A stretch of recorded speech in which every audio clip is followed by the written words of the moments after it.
Vous êtes en train de nous dire, comme l'a dit d'ailleurs Christian Paul, votre collègue, que vous n'allez pas dévier de votre route, que vous allez rester sur vos positions. On connaît les grandes lignes du budget de l'État et de la sécurité sociale. Est-ce qu'en l'état, vous le voterez ou vous ne le voterez pas? En l'état, non, je ne peux pas le voter, mais pour une raison bien simple. Vous savez, moi j'ai été élu sur un programme électoral qui est les 60 engagements de François Hollande. Ce qu'on nous demande de faire aujourd'hui, c'est l'inverse.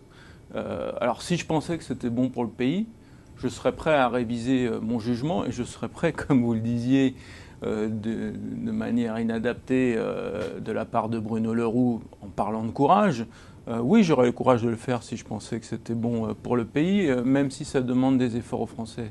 Mais là, ma crainte, et qui est d'ailleurs celle de tous les économistes, de tous les instituts de prévision, même ceux qui sont d'inspiration libérale, comme le FMI ou l'OCDE, nous disent si on continue comme ça, on en a pour 2 ans de chômage et de ces croissance économistes faible. parlent des économies à faire Non, ils disent, dans les dépenses il publiques. faut moderniser l'économie française, bien sûr, il y a des efforts à faire, mais ils disent en même temps, sans carnet de commandes, sans clients, les entreprises n'embauchent pas. Et nous, ce qu'on dit aujourd'hui, c'est qu'il faut rééquilibrer la politique économique pour que les entreprises puissent avoir des clients. Et pour ça, il faut du pouvoir d'achat, il faut des investissements des collectivités locales. Et quel est votre projet alternatif alors en matière notamment de projet de loi de finances de la sécurité sociale? Écoutez, il est très simple.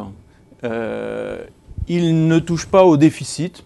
Le président de la République a dit les 3%, on ne va pas y arriver, donc on reste à 4,4, 4,3. Très bien, ça fait 4 mois qu'on le demandait. On aurait pu le faire il y a 4 fois. Vous satisfait, vous, On aurait pu le faire. déficit De réduire le déficit progressivement et pas d'un coup brutal, oui, parce que sinon il va se passer un peu ce qui s'est passé en Grèce. La France n'est pas la Grèce, mais le mécanisme économique est le même. C'est-à-dire que vous demandez des efforts, baisse de retraite, baisse des salaires des fonctionnaires, hausse d'impôts, etc. Et à la fin, vous n'avez plus de croissance. Et donc les déficits augmentent. La dette grecque, malgré tous ces efforts, est passée de 125% à 170% du PIB. Donc ça n'a rien réglé.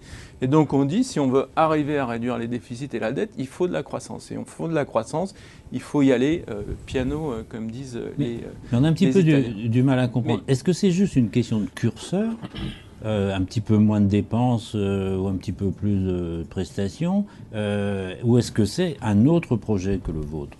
Non, c'est une question de curseur. Mais enfin, curseur dont on parle, c'est 20 milliards d'euros quand même, par an.